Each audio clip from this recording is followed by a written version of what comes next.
Hey guys, Buff for Game Bet today, bringing you a video for our weapon conversion series, and today we're going to take the base SPR sniper rifle as known in the game, also the M24 SWS as it really is in real life, and we're going to convert it into the ORSIS T-5000 Russian sniper rifles. This is really kind of a stretch for a conversion. It's very closely related to what we're going to be showing here, however not a 100% match. And it's really close to two weapons, which I'll show here when we get into the actual build video. So it could be the ORSIS T-5000, also the M24E1 Enhanced Sniper Rifle reconfiguration weapon. So we'll go ahead and show the difference between those two. And again, for this one, I believe it's more closely related with the ORSIS T-5000 Russian weapon based on the chassis stock system. So let's go ahead and jump right into it. So here we have the ORSIS T-5000 at base. Let's go ahead now. We'll back out, and first we'll go to the Battle Pass where you see where we unlock this weapon is going to be for Season 6 here at Tier 15 of the Battle Pass. So let me go ahead and backtrack here. So Tier 15, you're going to get the SPR 208, as it's known in the game, and then in real life it's the M24 SWS, also the civilianized version, the R700. So we'll go ahead now and back out. You unlock that for free as a weapon blueprint prior to the AS Val at 31. But let's go ahead and go to our private match where we have this built. So here we go, we'll strip this down to base. And the first attachment here, mainly for cosmetic purposes, you can obviously tweak this however you want. We're going to go ahead and throw on a muzzle brake here. So the muzzle brake is going to help us with the recoil stabilization. The cons here being the aim down sight speed and the aiming stability. So we'll go ahead and select that. You can see how it's going to improve our accuracy there with the reduced recoil stabilization. So we'll select that. Now the barrel, the ORSIS T-5000 at base is at 26-inch barrel, so to match that we're going to go with the SPR 26-inch. So this is going to give us the damage at range, bullet velocity, and the recoil control for pros. The cons here are going to be the ADS speed and the movement speed. So we'll select that. We'll skip out on the laser.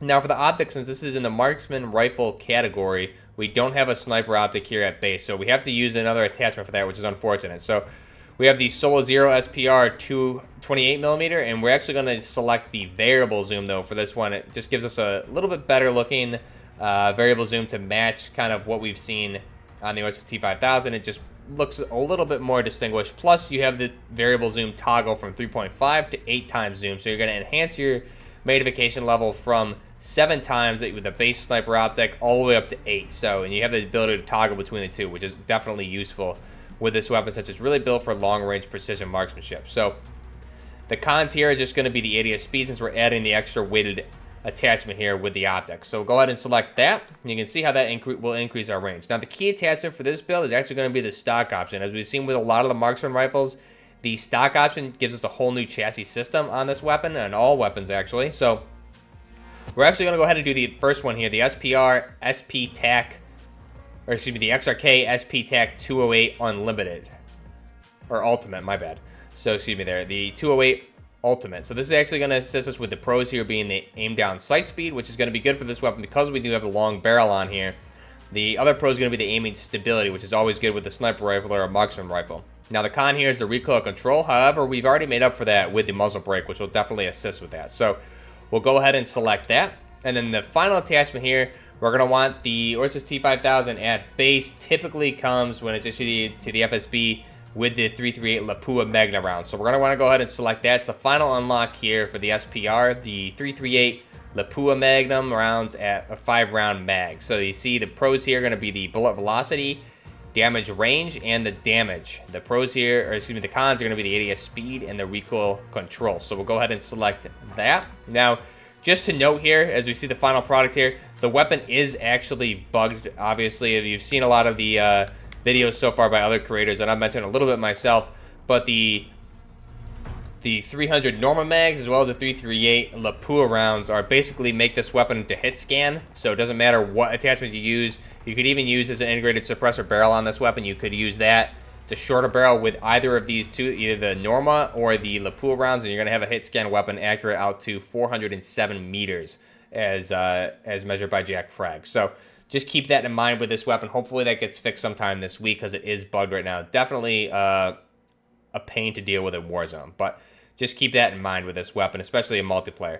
Now, obviously, one more attachment that would look really pretty here would be a bipod. However, we had to utilize the extra attachment on a sniper scope. You can obviously opt out for a muzzle brake for this to give it the complete look, but if we go ahead and just have that hovered over and we'll preview it. This would essentially be our ORSIS T-5000 sniper rifle. So if we rotate it there, you can see how nice it looks at base. Now, as I said, the buttstock, it's not really 100% match. So the whole new stock chassis system makes it, I think, a closer match to the ORSIS T-5000 versus the 2010 M24E1 or the enhanced sniper rifle reconfiguration. So I think with this one, we basically have the ORSIS T-5000. Essentially, it's firing the same caliber. This chassis system, I couldn't find anything to 100% match it with the M24 SWS or the R700. So that's why we're going to call it the ORSIS T-5000. You can see there it's not that far off. The stock itself, although in the real weapon it does fold, this one seems to be more of a telescopic buttstock,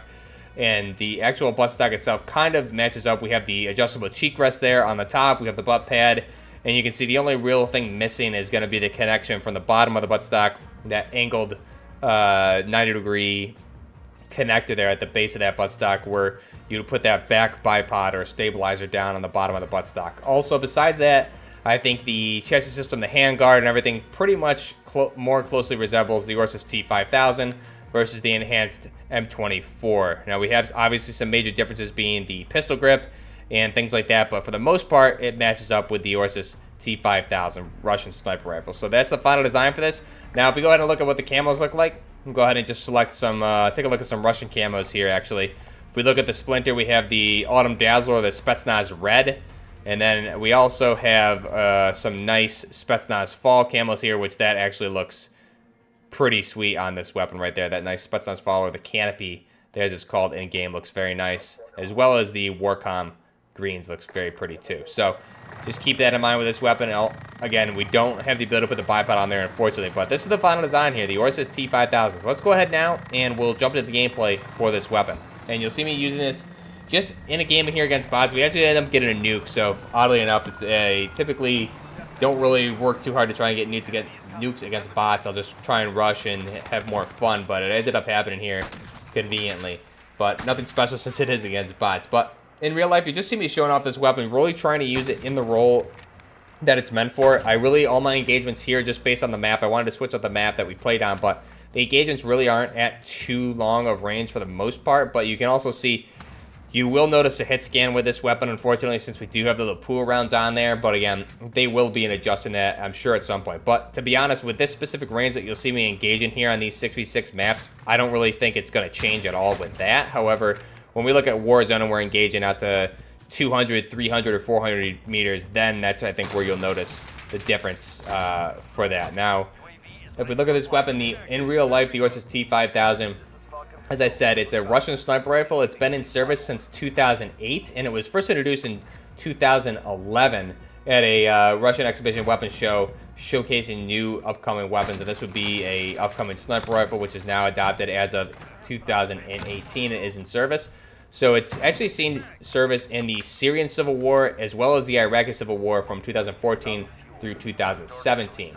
Now, the design period, as I mentioned, took place in 2011, which is where it was first introduced, and the manufacturer is the company ORSIS. Now, there's a couple different variants for this, but for the base that we're covering here that comes in the 338 Lapua rounds, the mass is going to be 6.5 kilograms or 14.3 pounds.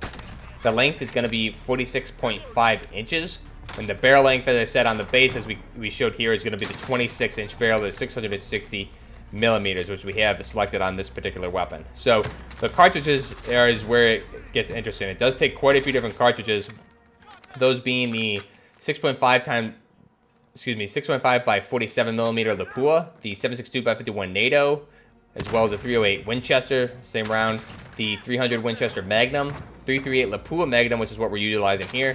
And then for the newest variants of the ORSIS T-5000, they utilize the 375 Chi-Tech rounds for more range and reliability, and that's going to be the newer versions for the next generation T-5000s, or the Precision T-5000s, which are now beginning to see service since 2017, I believe. So the effective range for this weapon is going to be 1,500 meters or 1,640 yards. The maximum fire range is over 2,000 meters or 2,187 yards. Feed system, as I said, is going to be that 5-round detachable box magazine. That's where we have the 338 Lapua rounds here. And the sight system is going to be Picatinny rail. So same as the M24 But the base SPR that we have in game, the sight is going to be the Picatinny rails, and we would mount the optics on as we see here. So, and then obviously the action for this is going to be a bolt action rifle. So, very interesting design. The stock system, again, gives it kind of a skeletal type look for this.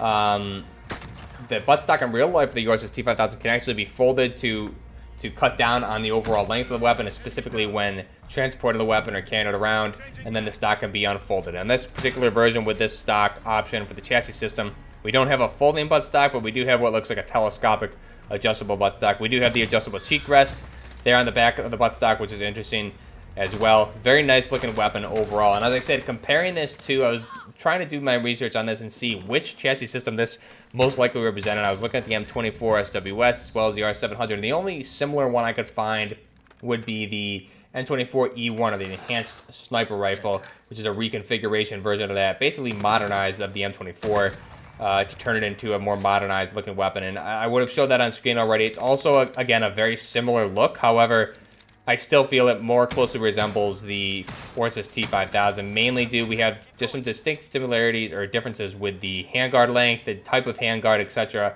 that come with the overall chassis system here. So it's really a mix and match between the two, it seems to be. It's really hard to tell since a lot of this is proprietary. That Activision didn't pay for the rights, so they have to make a lot of changes to these weapons. So this is the ORSIS T-5000. Let me know what you guys think down below. Now, we do have the gift card giveaway still going on here on the channel, so go ahead and check out the AS Val video that I did, I believe it was last Wednesday. On that particular video, I have the details on that for the giveaway, and I'll leave them down below in this video as well. And to enter the giveaway, all you need to do is be subscribed to the channel, and you just need to comment on that video for the AS Val, something about Season 6, as well as lead off with your particular console of choice. So it could be Xbox, PlayStation, or PC. Let me know your console of choice, and then something you enjoy about Season 6. And that'll get you entered in the gift card giveaway. Again, you need to be subscribed to the channel to do so. And I will be picking a winner probably tomorrow or even Wednesday, just depending on what kind of content comes up and what we have planned here. But I will be announcing a winner shortly for that. We'll have 2 winners for a $35 gift card giveaway on your console of choice. So I'll leave you guys with that. Let me know down below what you think of this ORSIS T-5000 weapon conversion, what you think of the SPR overall. If you're playing Warzone, I'm sure by now you've noticed that everyone in the game is using this as their new sniper rifle because of the hit scan issues with the Lapua and the normal rounds on this weapon. So let me know how annoying that is for you. I know in the stream the other night we got picked off by a couple guys, but nothing really crazy. However, I had run into it a little bit today, and just that hit scan issue, jumping out of a window at an angle, and some guy just happened to have his reticle over me and just insta-killed me when I was already suppressing. Just makes it a little bit difficult to reposition when you know somebody has this weapon, because all they literally need to do is get their crosshair over you, and you're going to get hit or dead depending on what your armor situation is, or if they were to hit you in the head. So let me know down below what you guys think of that. I'm pretty sure this will be balanced out sometime this week. There's no way it was meant to be like that. It's currently the only sniper rifle anyone's using in Warzone. You really need to be very careful in wars at the moment because of this weapon. But I'll leave you with that. Let me know down below what you guys think of this. This is Buckner Gaming with the ORSIS T-5000 Russian sniper rifle in 338 Lapua Magnum. Till next time, Buckner Gaming out. Close. Target marked. Bring it down. This is 3. Copy. Strike inbound. Reloading.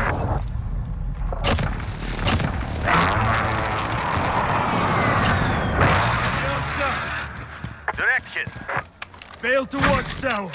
Verify passcode. This is Watchtower. Passcode accepted. Beginning launch sequence.